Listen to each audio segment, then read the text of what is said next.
Tonight we're going to be talking about the 4 basic personality types. Now, around 300 BC, I think it was Hippocrates that did a study and basically came up with 4 different personality types. Gary Smalley and John Trent took those and put animals next to them, and we'll be using theirs. But these personality types are what God gave you when you were born. He determines, just like He determines the color of your hair, He determined the personality type you would have. And so it's the nature-nurture type thing. Babies, you can tell a baby, he doesn't have to be old at all for you to get an idea of what kind of personality that baby is going to have. It's amazing how early those things show up.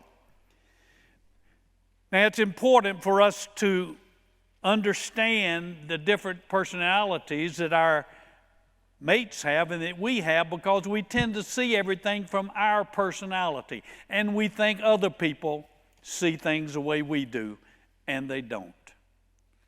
And you having an understanding of your personality and your mate's personality will help you to be more tolerant, more understandable. Take your Bibles and turn over to Philippians chapter 2.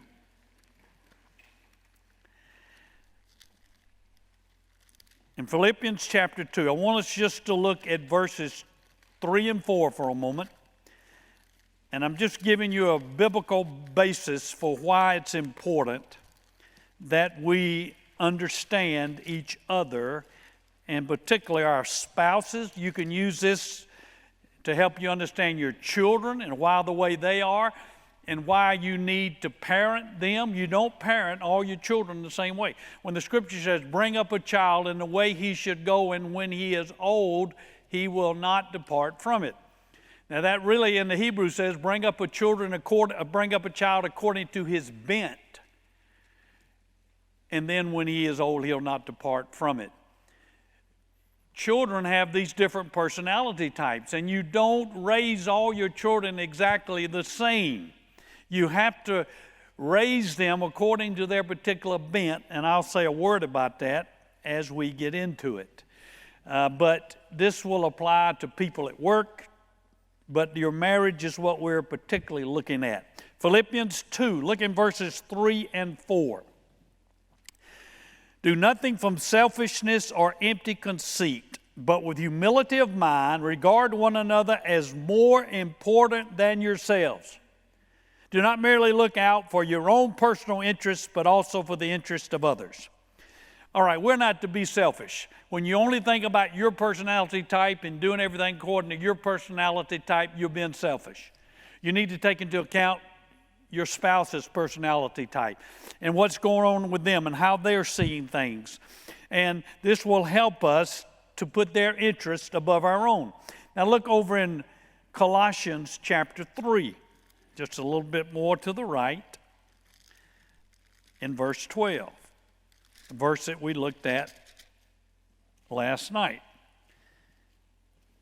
3:12. So as those who have been chosen of God, holy and beloved, put on a heart of compassion, kindness, humility, gentleness, and patience, bearing with one another and forgiving each other, whoever has a complaint against anyone.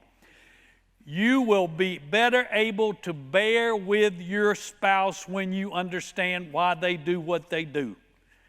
They're not just trying to irritate you. You know, your spouse is not the enemy, right?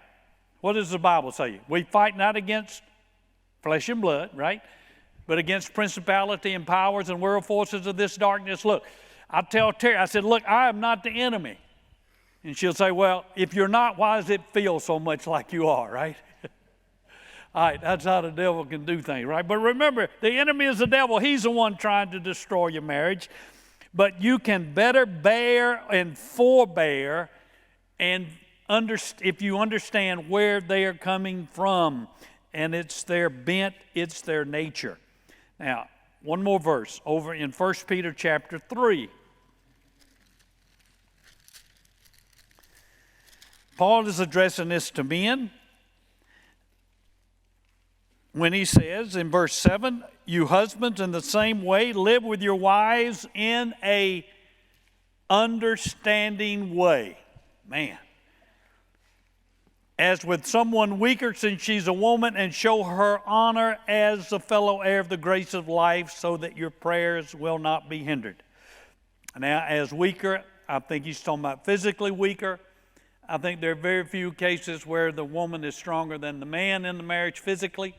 He's not talking about mentally, emotionally, and other ways. I think he's talking about physically. So we should honor her as a fellow heir of the grace of life. But understanding, living in understanding with each other. All right, let's start. First, we have the lion. How many of you scored the highest in this category? Raise your hand. Nobody? Oh, 1, 2, 3. Nobody? Larry, Barry, okay. All right, good. Don't be bashful. Because you lions are the leaders. You're either the CEO of the company or you think you ought to be. Yeah, that's it. I'm one of these, so I can speak from much experience. I hated school growing up because I didn't like being told what to do. Lions do not like to be told what to do. Their greatest fear is to be controlled. They do not want to be controlled. I was an associate pastor for 18 months, and that was all I could take. I said, Lord, I know you didn't call me. You want me to be a pastor. Lions are not good at working for people. They end up wanting to be their own boss, wanting to be the boss. And so again, if they're not, they think they ought to be. I heard of a pastor that my son worked with, who was actually his pastor, who was a lion. And this pastor was probably in his maybe early 40s. And it was a network of churches. And the main campus church was about 3 times as large as his church. And the pastors there were in their 50s, much more seasoned. But he told my son, I'm a better preacher than they are. I ought to be preaching to the large crowds instead of them. Now, that is a typical lion attitude. Now, I may have thought that, but I had enough sense not to say it, right? But he was thinking that. Lions think they are the ones who know it and have it right. They tend to think everybody else is an idiot, right? If you're riding in a car with a lion, you idiot, what'd you pull out in front of me for? Like this boy who's a kindergarten guy, whose dad took him to kindergarten every day. Well, one day his dad was busy and his mama took him to kindergarten. And right before they got to the kindergarten, he turned to his mama and said, Mom, where are all the idiots today? If you're a lion, you'll appreciate that. Or if you ride with one, you'll appreciate that, right? So lions are take charge people. Our motto is do it now. We don't want to wait until tomorrow when we can get it done today. Man, everything is urgent. Let's do it, and let's do it now, and let's do it my way. Right? That's just the way we see it. Now, if you look at the lion's relational strengths, they are take charge people. We are problem solvers. We love to solve problems. In fact, when if you're a lion and your wife starts telling you her situation, you've already got an answer. And you're ready to jump in there and tell her the answer before she's even finished with the problem, right? Well, let me finish. Well, you don't need to finish. I got it. And sometimes we don't have it. Sometimes we do. We might not know the right answer, but we're never in doubt about the answer we give, right? Competitive. Oh, man, we're competitive.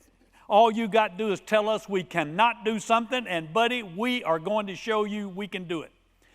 I'll never forget my sophomore year in college, I took Elizabethan English. Whew, man, if you ever had that class, you talking about a class that a lion would say, Poetry. I have never liked poetry. I am too practically minded. Lions are too practically minded. We say it straight, say it the first time, don't beat around the bush. And what does poetry do? Beat around the bush.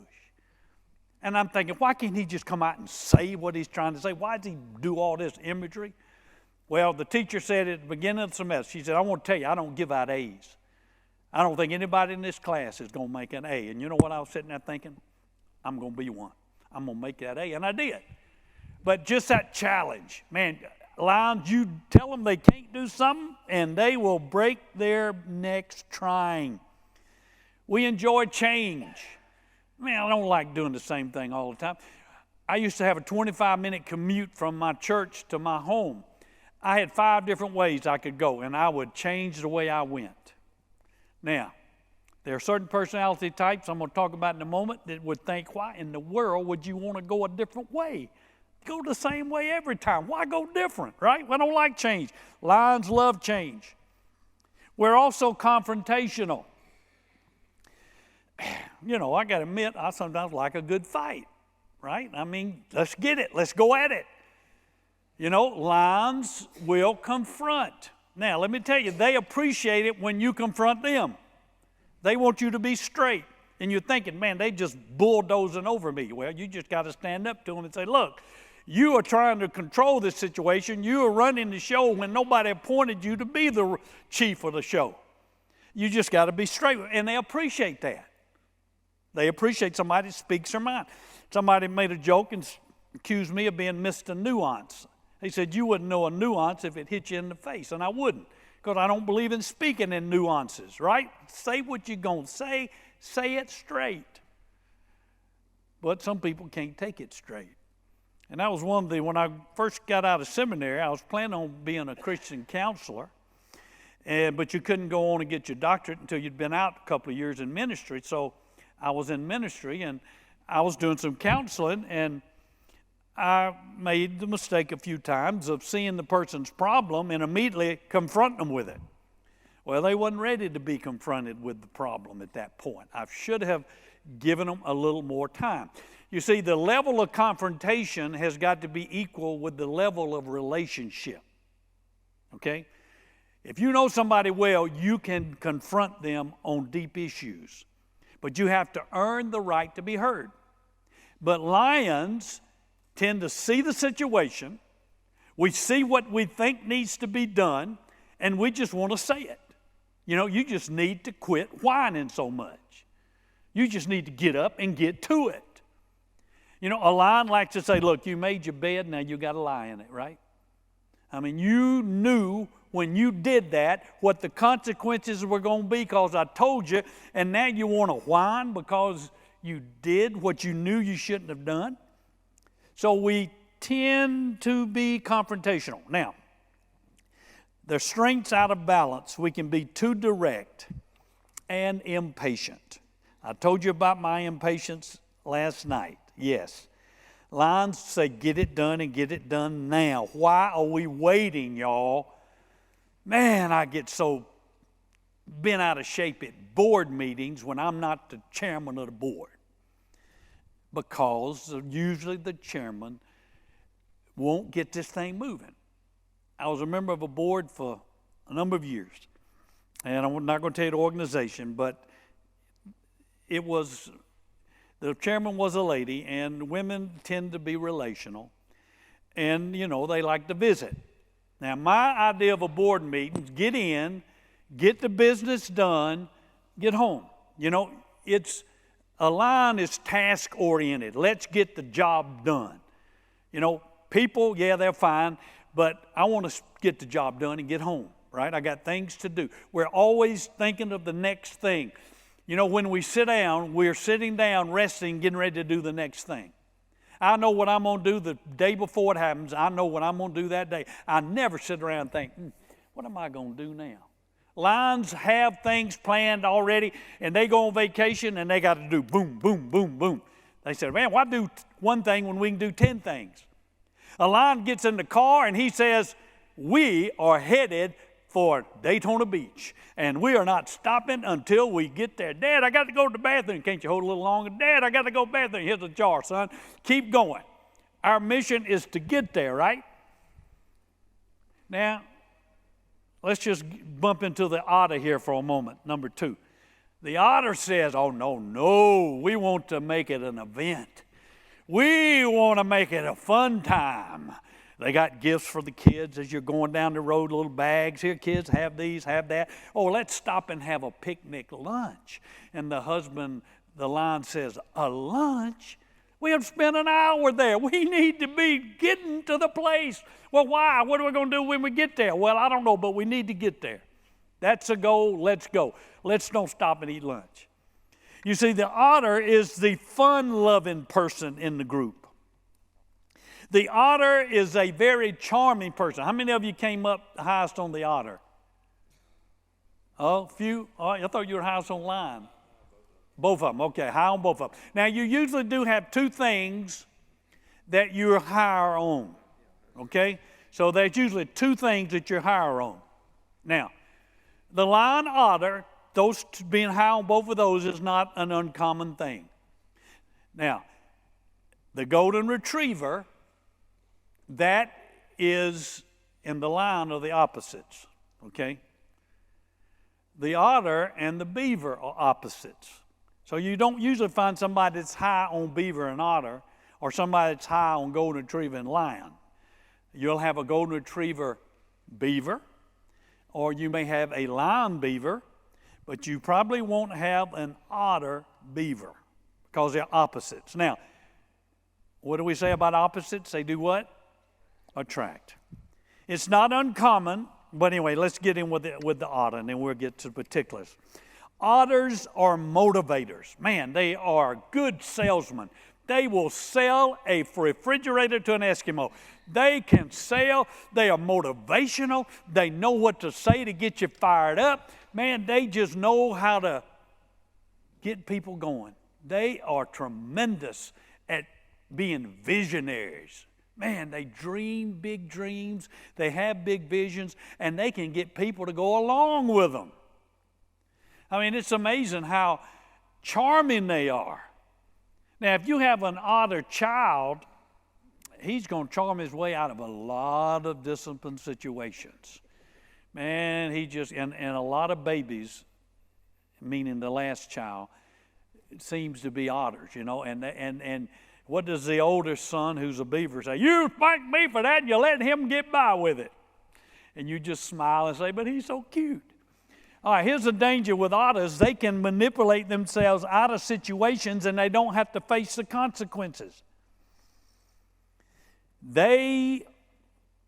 Otters tend to want a party. They want everything to be fun. I got a daughter who's an otter, and they're just looking for a party. And if there's not one happening, they'll say, well, let's have one, but they'll probably forget to go to it, right? Your otters are the ones that forget things. They forget appointments. They forget to pay bills. They love to spend money. They love toys. They just love having a good time. They are the fun-loving people in the group. Now, you have an otter boss, that's a good thing, man. He's just wanting to have fun all the time. Hey, let's go do this. Let's go do that. They enjoy it. Otters often throw out the vision, have these ideas, these big dreaming ideas. I'll tell you another thing about an otter. They usually don't stay at the same job for a long time. Otters tend to change jobs fairly frequently, every 3 or 4 years, because they get bored at the job they're in.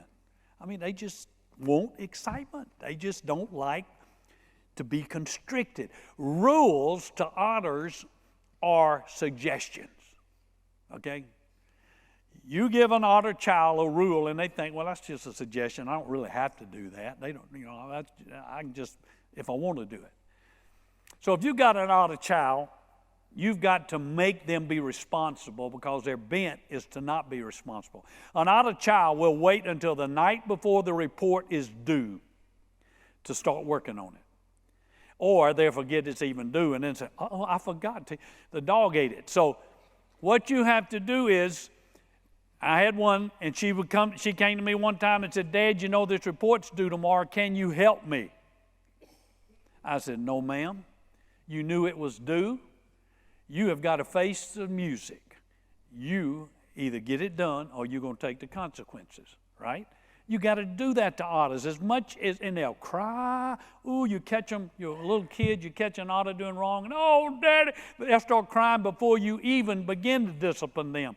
They'll be so remorseful. And then they'll do it again. I mean, you let them slide, they're going to do it again. They will push the envelope as far as they can just to see how far to go, right? I mean, they just want to push it. That's their nature, right? Now, if you have a wife who's an otter, don't expect her to keep a real straight house. I mean, it's just not that important to them to and you got a otter-beaver combination, and the beavers are the ones that are very regimented. They love order. They love everything to be in its place, a place for everything and everything in its place. That's their philosophy. Man, they don't like change. Don't even think about it. It takes them a month to be spontaneous. Do not try to be spontaneous with a beaver. Now, my wife's a beaver. I tend to be an iron lion otter, okay? So I like change. Hey, honey, why don't we go to the beach? All right, I'm just throwing that out there, right? But you know what she hears as a beaver? He wants to go to the beach. So what does she do? Well, we can't go to the beach. We got this doctor appointment and that doctor appointment and the grandkids. We need to babysit the grandkids. And she starts going down the list of all the reasons we can't do it. That's just the way an otter thinks. An otter will organize things. Man, they will get things straight. You want an otter to be in charge of organizing something because they are detail-oriented. They are the accountants. They are the ones that we count on, the architects, the ones that will get everything in just the right place. Man, we couldn't live without them. They will put a conference together and they'll have everything so regimented. They'll have the name tags out already for people to go out and pick their name tag up. They'll have all the books put together with the people's names on them. They'll know where everybody's going to sit. If it's out away from home, they'll have motel rooms lined. They'll know where everybody's room is going to be. I mean, they will have it all put together. And lions and otters need that. I knew a church where the pastor was an otter. Now, otters will say things, they'll make promises, and they don't keep them. Now, they don't mean not to keep them. When they make them, they intend to keep them. But most and many times, they don't keep them. And so, this staff, the pastor would say all these things, we're going to do this, we're going to do that, and then the staff would have to go around and try to get it done because he'd forget he even said it. Now, another thing about a lion is we can change our mind as quick as we can make it. And that just drives a beaver crazy, right? I tell my wife, I think we're going to do so-and-so. Well, maybe I changed my mind, a week or so. And I said, well, I've changed my mind. What? You changed your mind? I was all set to do it. I mean, a beaver will take it and start running with it, and then the lion comes up and says, well, I've kind of changed my mind, and that just frustrates them to death. So that causes rub in marriage, doesn't it? If you have a beaver husband, and man, he wants a straight house, right? He wants everything in its place. He wants everything picked up. He don't wants the dishwasher. He wants the dishes out of the sink in the dishwasher before you go to bed at night. He wants all the papers picked up, all the toys picked up, everything in its place, right? Another wife says, I'll get it tomorrow. No big deal. I'll get it. So that can cause friction in marriages, right? Or if the husband's, again, an otter, and he wants to spend the money, and the wife's a beaver, and she said, wait a minute, honey, we can't afford, because she's usually in charge of the finances. Because if you left him in charge, he wouldn't pay bills, he'd forget to pay them and everything else. So she, out of necessity, out of survival, says, honey, let me handle the bills, okay? I'll be glad to pay him. I mean, because he missed a couple of electric bills and your water got turned off, your electricity. So he said, okay, all right, that's fine. Well, then he wants to spend, though. And she's trying to manage every little penny, and he comes up and says, hey, I like to go out and eat at lunch. At work. I mean, I don't want to take my lunch. I want to go out and eat with the guys. Well, that's money, money, money. And so that causes tensions. Now, Some otters I know, as I like to say, they have Cadillac taste but Chevrolet budgets. Now, otters tend to like nice things, and they want the best things. I mean, if they're going to buy a bass boat, it's not going to be a sorry bass boat. It's going to be a good bass boat. It's going to have all the latest things with it. I mean, it's going to be nice. Whether he can afford it or not, that's not the issue. He wants it, and he wants it now. So otters need to learn self-control. I mean, we as otters tend to go after what we want, and we tend to be impulsive. Lions tend to be impulsive. Now, beaver, no. And we all talked about this the other day. You know, my wife will look at the reviews. She'll want to review everything and see how many reviews it's got. And if it doesn't have a certain number of positive reviews, she says, I don't think we ought to get that. I'm just saying I want to get it. I saw it advertised on TV, and I like what I saw, right? Now, I used to not be that way, but now that I'm older, it's amazing when you get older, some of these things come out more. Now, an otter growing up, like my daughter who was the otter growing up, now she's got 4 kids. Her otterness has kind of gone out the window, let me tell you.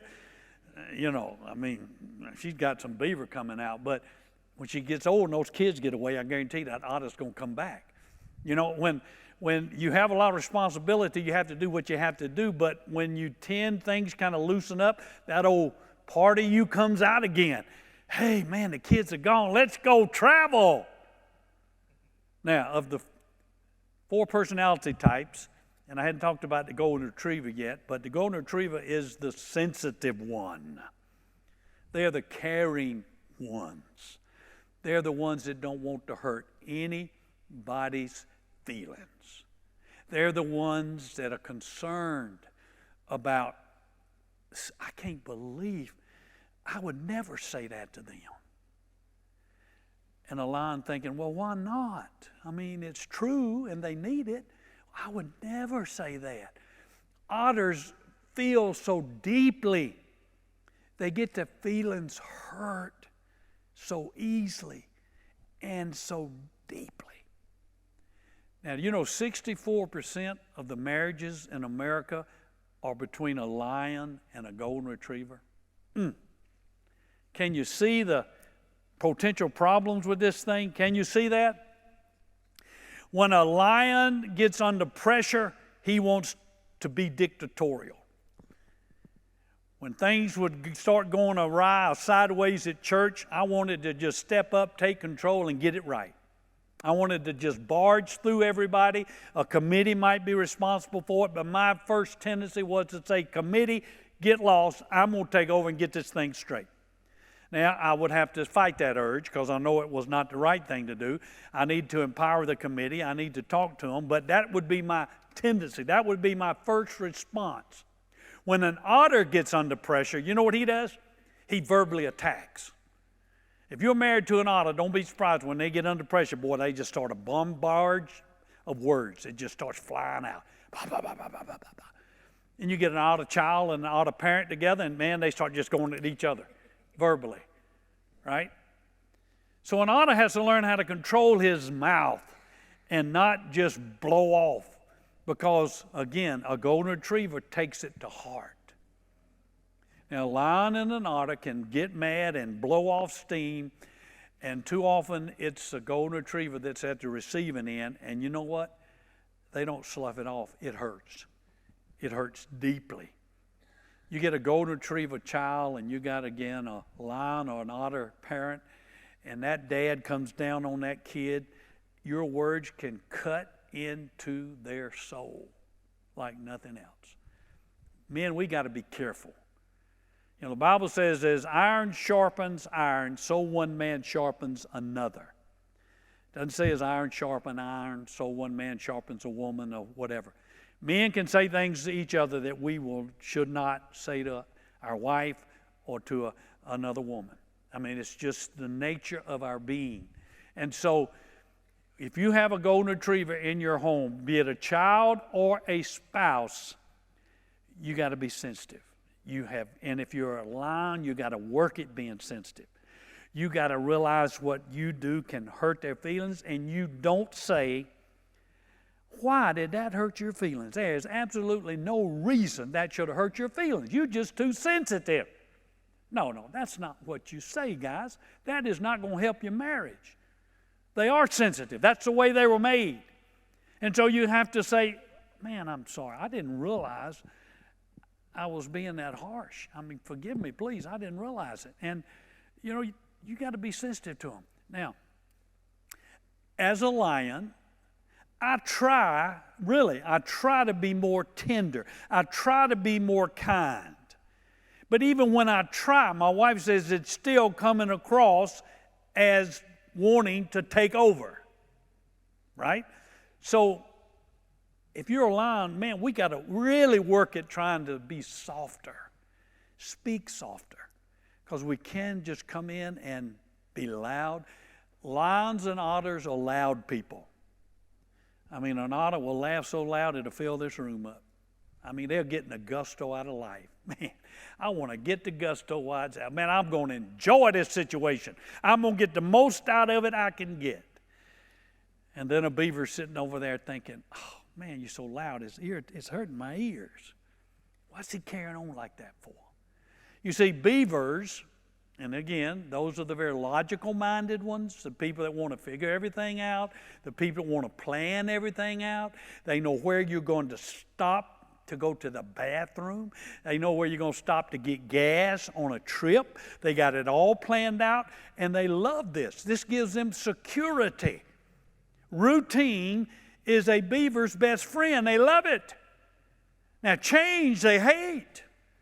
And you try to change that routine, there's going to be problems.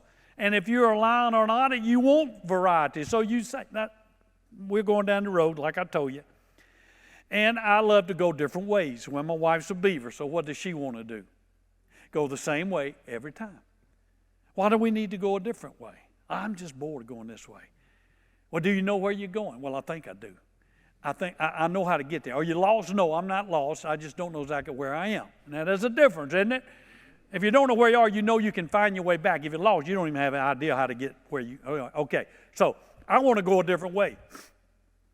Occasionally, not very often, but occasionally, I'll get myself turning the wrong way, and it'll take us 30 minutes to get back where we were. Well, as a beaver, you know what she's thinking the whole time, right? Well, why'd you go this way? I told you shouldn't have gone this way. This is the wrong way to go. You just set us back 30 minutes. What do you mean? Your ways always mess up. I said, well, not always. Sometimes we find a shortcut, right? How are you ever going to find a shortcut if you don't try some of these different things, right? Do I have an amen from some lions and otters out there? Okay, all right. But the wife, the beaver, it causes friction, causes tension. Let's don't do things. Let's do the same thing every time the same way. It's not broke, don't fix it, right? So beavers love that routine. They love, and we got to recognize that. And so we need to make some allowances for the struggles that come about. Golden Retriever, they are emotionally, security is very important to them. These are the very soft-spoken people. And again, they're very empathetic toward other people. These people, the Golden Retrievers, tend to be the very creative people as well. A lot of you artists are Golden Retrievers. They're very sensitive people, and they're creative, and for some reason those things kind of go hand in hand. And so if you're married to a Golden Retriever, you have got to recognize their sensitivity and be careful. Again, it's not a fault. None of these personalities are bad. They all have good traits, but if you push them out of balance, they all can become problems, right? The Golden Retriever pushed out of balance is so sensitive and gets hurt about everything that you feel like you're walking on eggshells around them. Oh, she's crying again. I mean, you just figure, man, I can't do anything right. Everything I do hurts her feelings. The kids always hurting her feelings. People at church always hurting her feelings. I have a sister-in-law that's a Golden Retriever, and I cannot believe how she interprets situations. Totally different than I interpret them. She had something going on in town and where she lived, and somebody came up and said, well, I heard you had so-and-so going on, and they just asked the question. She got her feelings hurt because they didn't ask more. They didn't act interested in what she was doing. They didn't want to know more about it. You know, what? But golden retrievers, don't go out of balance. Don't get your feelings too much on your shoulders. Now, a beaver out of balance is controlling. Man, they want to control everything. A beaver out of balance can develop OCD. I mean, they just want everything in its place, and I mean they want the cans in the pantry are all turned a certain way. They're alphabetized according to what the product is in it. His socks are all color-coded and put in the drawer in just a certain place. He folds his underwear. You think I'd fold my underwear? His ties are color-coordinated on the rack. He even has his suits and shirts set so he knows where they all go and they're all in a certain place. Don't go in there and mess up his closet. No, sir. He has got it all exactly the way he wants it. This gives him security. But what happens when a child or a wife comes in and rearranges some of that stuff? Well, that can cause a lot of tension, a lot of frustration. And so we have to learn to walk in the Spirit. Man, I have gone too long. Forgive me for this. All right, you can call Keith and tell him it's time to come back, all right? Now, as Keith is coming in for the question and answer, let me just say, all of the personality types need to be filled with the Spirit. For the lion, he needs the patience and self-control, the patience and gentleness of the Spirit. Lord, give me patience. Lord, give me gentleness and kindness. A lion is judgmental-oriented. Judgment-oriented. Mercy is not in our vocabulary. So we have to pray, Lord, give me mercy. The otter needs to pray for self-control and faithfulness. Otters tend to be overweight. We just don't have a lot of self-control. We like to eat. We like to have a good time. We like fun. So we pray for self-control. Also pray for faithfulness, because others will make promises they don't keep. We need to say what we mean and mean what we say. The golden retriever needs to pray and ask the Lord for peace and joy. The golden retriever tends to be sad a lot, and we need joy. The beaver needs to pray as well for joy and peace. Beavers are your worst worriers. They worry about most everything because they don't think it's going to turn out like they want it to turn out, right? So that's important. Keith, did you make it here, brother? All right, so if you have questions, feel free to put those down about these personality types. What I'm hoping is that when your spouse, who is a different personality than you, does some of these things that are their nature, you'll cut them some slack and you'll say, that's just an otter. Now, does that mean otters, you have an excuse to leave your clothes all over the house? No. You need to pick them up. You need to pick them up and put them where they need to be. That's no excuse. You need to be better. But, if he forgets something, don't get all upset, golden retriever. If he forgot your birthday, I know that's a cardinal offense, and a golden retriever really gets hurt, but, he's really trying, I think. So give him some slack, right? Understand where they're coming from and celebrate each other's differences. God put us together because the different personalities can actually work better together. Again, me being a lion, I'm not real detail-oriented, but Terry is, so when I talk about doing something, she can just automatically come up with a better way. Have you ever thought about this? And I say, well, no, I hadn't. But as a lion, if I'm not careful, I'll say, you're just trying to control me. You're trying to tell me what to do. No, I'm just trying to help you make it better. And I'm finally getting, after 51 years, I'm getting through my mind that she is really just trying to make things help me out. She sees she sees how things can improve. A beaver can just see a situation and say, if you do so-and-so, that would improve it. She said, you need black marker. That red marker you had last night wouldn't show up. That's what she told me. Well, that black does show up better, right? So, all right, just little things like that, they improve. Okay. All right, Keith, you want to come up in our remaining few moments, and I apologize for getting wound up here. So have you left animals in here for me to contend with? Yes, boy. Did I ask how many golden retrievers there were? Let's see your hands, golden retrievers. All right. How many beavers? All right, now the beavers had a hard time. It caused you problems just filling this thing out, didn't it? Because you want to do it just right. Beavers want to do everything just right. They read the instruction manual twice. Okay? Nobody else reads it, but beavers do. If they went on a trip, they want to make sure they're doing it right. Okay, Keith, go ahead.